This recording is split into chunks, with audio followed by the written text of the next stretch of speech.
Cumprimento a todos com a paz do Senhor Jesus. Vamos então para mais um vídeo aqui no canal.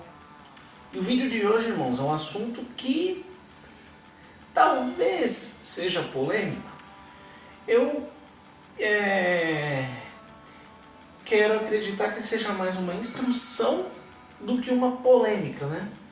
Porque o assunto de hoje, irmãos, é queda. Eu vou falar a respeito de queda, porque a Bíblia fala: o cair é do homem, mas o levantar é de Deus. Mas o que é queda, afinal? O que é cair? Porque, infelizmente, a igreja de hoje, ela só coloca uma coisa a respeito de cair. E não é bem assim, né, que deveria ser tratado. Porque eu vou falar um exemplo aqui. O pastor, se eu for falar, o pastor da igreja tal caiu. O que você que está assistindo aqui vai pensar se eu falar, o pastor fulano de tal caiu? Qual é a primeira coisa que vai vir na sua cabeça? Esse pastor, ele adulterou, ele traiu a esposa. E se eu falar, o jovem tal caiu, o filho do pastor caiu, o filho do líder do louvor, o filho do líder da intercessão, o filho do líder de jovens, ele caiu. Qual é a primeira coisa que você vai pensar? Bom, esse rapaz ou essa moça, ele cometeu fornicação. Mas será que cair é realmente só pecado nessa área? Será que cair realmente é só pecado nessa área? Porque a igreja em geral, ela só trata como pecado grave, a maioria das vezes, só pecado nessa área, seja adultério, seja fornicação. Então, o que leva a gente a pensar? O que a igreja em geral está fazendo? Bom, você pode fazer o que você quiser, você pode aprontar o que você quiser, você pode fazer o que você quiser, só não faz sexo com ninguém, tá? Só não faz sexo com quem você não deve. Porque é isso que me faz pensar. Mas eu sempre aprendi, irmãos, que todo pecado é uma queda. Todo pecado é uma queda. Igual teve uma vez que uma amiga minha, é muito amiga minha até hoje, a gente ficou um tempo sem se falar, né, por conta de correria. Então a gente ficou um tempo sem se falar. Aí, quando a gente voltou a se falar, né, voltou a ter tempo de se falar, ela numa época, ela era líder de jovens e regente, né? Ela falou: eu não sou mais líder nem regente. Eu falei: o que eu pensei quando ela falou isso? Que o pastor dela tinha trocado a liderança dos jovens, porque é uma coisa normal, ia começar um novo ano mesmo. Eu falei: o pastor dela deve ter trocado, né? Vai dar outro cargo para ela, ou vai deixar ela descansar um pouco, né? Aí eu falei: bom, você fez o seu trabalho como devia ser feito, então você não tem que se preocupar com isso. Aí ela: não foi isso não, eu caí. Aí, tipo assim, né? O cair do homem é o levantar é de Deus. Eu não liguei, porque é aquilo que eu falei. Pra mim, todo pecado é uma queda. Então quando ela falou que caiu, ela achou que eu ia entender de primeiro o que ela tinha feito. Ela teve que falar com todas as letras: eu perdi a minha inocência. Por quê? Porque quando ela falou que caiu, eu imaginaria que ela poderia ter cometido não só esse pecado, mas como qualquer outro pecado. Por quê? Porque todo pecado, irmão, todo pecado é uma queda. Todo pecado, independente dele ser sexual ou não, ele pode sim tirar você do céu. Exemplo, quando você vai olhar lá a passagem da Bíblia, que é a queda do homem. Algumas epígrafes dizem a queda do homem, e fala da queda do homem, a queda do homem. Adão caiu por pecado sexual, irmão? Tá lá, a queda do homem. Mas como só tinha ele e Eva lá no Jardim do Éden, não tinha como qualquer ato sexual de Adão ser pecado. Então, por que trata como queda só pecado nessa área? Por que trata como queda só se o pastor ou se o líder comete adultério, ou se o jovem comete fornicação, ou se algum membro da igreja comete, por exemplo, resolve se assumir homossexual? Por que só trata isso como pecado? E por que as outras coisas não são pecado? O que eu considero como queda é todo tipo de pecado, inclusive esse. Desde aquela mentirinha boba até esses pecados sexuais ou até coisa pior. Por quê? Porque Lúcifer, ele não caiu do céu por pecado sexual. E aí? E quando a Bíblia vai falar do diabo, fala que ele é o pai da mentira. Tudo bem que pecado sexual também vem dele, mas a Bíblia associa ele como o pai da mentira, não só do pecado sexual. Então, a gente tem que olhar para os outros pecados também. Porque tem muita gente que vai lá, comete cada atrocidade e ninguém fala nada. Como por exemplo, o cristão ele rouba, ele tem o costume de roubar. Ninguém fala nada. Por quê? Só vai manchar o nome da igreja se ele for preso e colocar lá, o membro da igreja lá foi preso. Por quê? Porque era o membro da igreja lá e tá lá. É o nome da igreja que ele é membro. Peraí, mas ninguém orientou o cara para não roubar? Ah, mas todo mundo sabe que roubar é errado. Mas a igreja foi lá, puniu o cara, foi lá, advertiu o cara antes que ele fizesse alguma coisa para manchar o nome da igreja? Aí depois que manchou o nome da igreja que você resolveu se preocupar com o cara roubando? Tá cheio de político ali envolvido em corrupção, que é da bancada evangélica, irmãos. Que é da bancada evangélica. Mas, como a igreja só está tratando como queda o pecado sexual, tá tudo bem.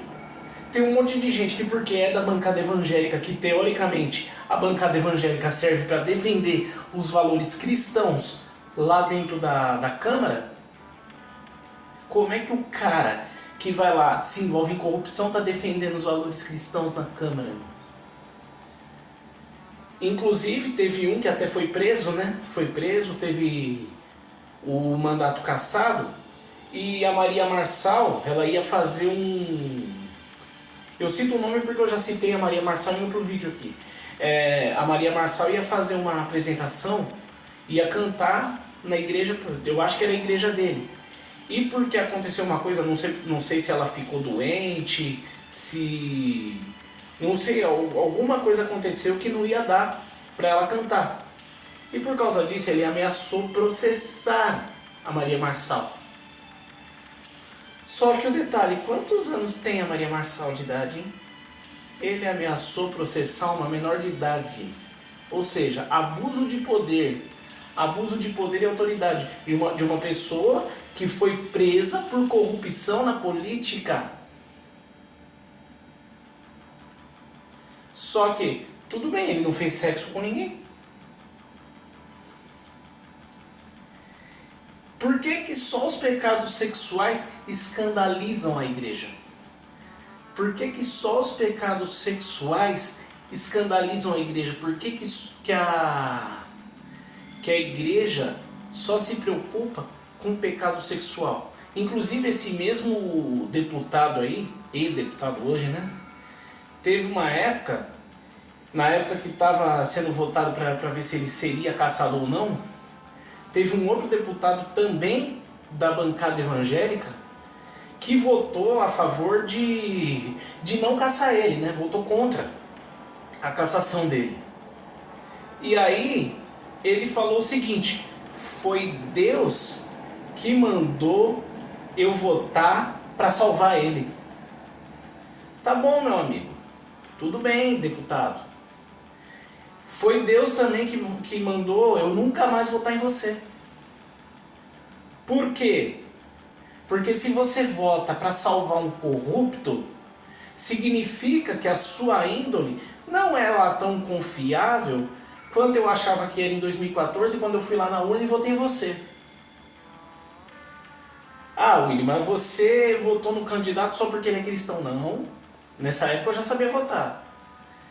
Eu não votei nele só porque ele é cristão.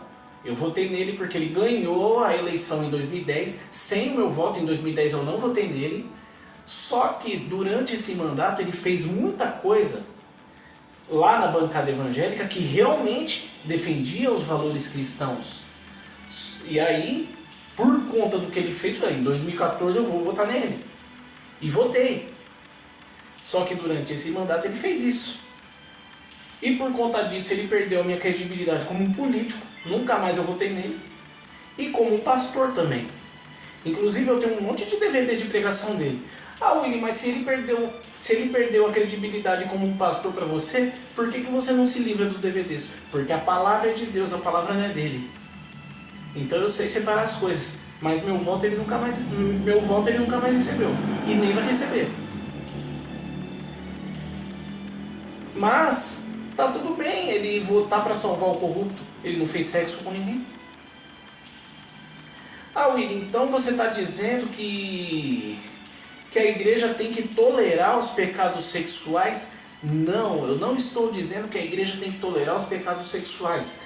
Mas eu estou dizendo que a igreja tem que tratar os pecados não sexuais com o mesmo rigor. Porque os pecados não sexuais também podem tirar a pessoa do céu, também podem fazer a pessoa perder a salvação. E eu vou trazer uma parábola aqui, irmãos. Eu sei que eu já trouxe parábola em outro vídeo, inclusive. Se vocês quiserem, eu posso fazer um quadro aqui nesse canal só de parábola. Só de parábola, que eu conheço algumas bem interessantes e bem edificantes. E eu vou trazer uma parábola que para mostrar que o diabo não precisa, para acabar com a sua vida, ele não precisa de nada muito escandaloso, não. Teve um casal, né? Eles tinham acabado de se mudar, né, para uma cidade. Eles queriam comprar uma casa, né? Queriam sair do aluguel e comprar uma casa naquela cidade lá.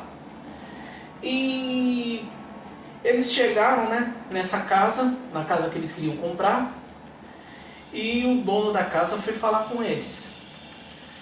Aí o pai de família ela perguntou: então, por quanto que você vende essa casa? Aí ele falou: então, essa casa eu vendo por 300 mil. 300 mil a casa é sua. Ele falou: tudo bem, 300 mil é um bom preço, só que eu não tenho todo esse dinheiro agora. Como é que a gente pode fazer, parcelar essas coisas? Aí o dono da casa: bom, eu posso fazer o seguinte, eu posso te dar 90% de desconto. Eu saio da casa, te dou 90% de desconto, você só paga 30 mil. Mas tem um prego que eu deixei na sala. Você faz o que você quiser com a casa, só que você não tira esse prego da parede da sala. E eu posso voltar aqui na casa, e como o prego é meu, eu posso pendurar o que eu quiser no prego. Aí ele achou um excelente negócio, né? Uma casa que custava 300 mil reais, passou a custar só 30 por causa de um prego. O cara: pô, que negócio sensacional. Claro que eu vou aceitar. Beleza, fizeram o contrato, comprou a casa com 90% de desconto. E ele achou que estava tudo bem, que fez um bom negócio, né? Fez um churrasco, né? E ele falou pros amigos, né? E os amigos dele falaram, nossa, que cara burro, que cara ignorante. Pô, ele abriu mão de 270 mil reais por causa de um prego. Que cara burro, não sei o quê. Passou um tempo. Ele tava lá, normal, na casa. Aí apareceu esse antigo dono da casa. Bom dia, bom dia. Eu vim visitar o meu prego. Eu vim trazer um negócio aqui para deixar pendurado no prego aí. Aí falou, não, tudo bem. Foi um trato que a gente fez. Colocou a sacola que ele levou lá pendurada no prego. Aí eles foram ver o que tinha dentro da sacola. Tinha um sapo morto dentro da sacola. Só que o trato ele não podia tirar. Eu falei, beleza, ele não vai deixar isso aqui por muito tempo, né? Passa um dia, 2, 3, uma semana, aquele cheiro já começa a incomodar. Aquele cheiro começa a infestar na casa. E aí, chegou um tempo que ninguém conseguia mais ficar na sala. Isolaram a sala, fecharam a porta. Só que o cheiro começou a sair da sala pela fresta, né, da porta. Acabou que chegou um tempo que ninguém conseguia ficar nem dentro da casa por causa daquele cheiro, né? E aí por conta disso eles começaram a ficar de mau humor, né? Briga o tempo inteiro. E aí eles no quintal, chega lá o antigo dono da casa. E aí, tá tudo bem? Aí o cara, mais ou menos, não sei o quê. Então, eu vim tirar aquilo que eu deixei no prego ali no mês retrasado. Deixou 2 meses o negócio lá. Eu vim tirar aquilo que eu deixei no prego. Aí ele, não, graças a Deus, pode entrar, pega aí. Beleza. Aí lavaram a casa, passaram aquele bom ar e a paz voltou a reinar por um certo tempo ali naquele lugar, né? Só que um tempo depois chegou o antigo dono com outra sacola. Então, eu vim visitar o meu prego. Aí ele, o que você tem aí? Ele viu na sacola tinha um gambá morto. Aí ele, não, pelo amor de Deus, a casa agora é minha, você não vai pendurar isso aqui. Aí ele falou, peraí, foi o trato. Eu te dei 90% de desconto para deixar o prego e eu pendurar o que eu quisesse ali. Agora você vai violar? Aí ele, tudo bem, eu te devolvo a casa, mas não pendura isso comigo aqui dentro.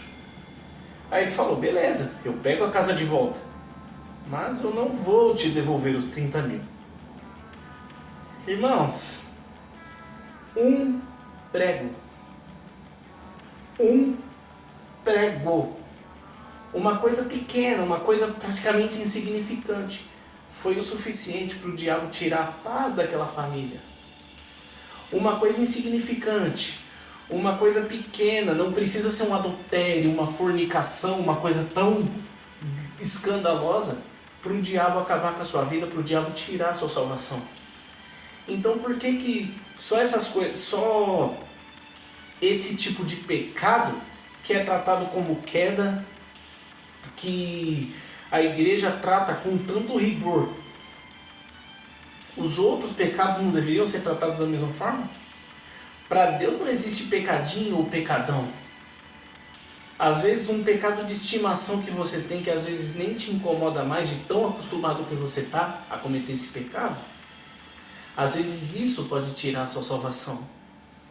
Então, que a gente possa refletir, que nós possamos refletir em como que a igreja está tratando o pecado, em como que a igreja trata o que é queda, o que não é queda. Amém, irmãos? Eu fiz com a intenção de ajudar, Deus abençoe a todos. Se inscreve no canal, compartilha o vídeo, deixa seu like e deixa aqui nos comentários sugestões de assuntos que você gostaria de assistir. Até o próximo vídeo, Deus abençoe a todos.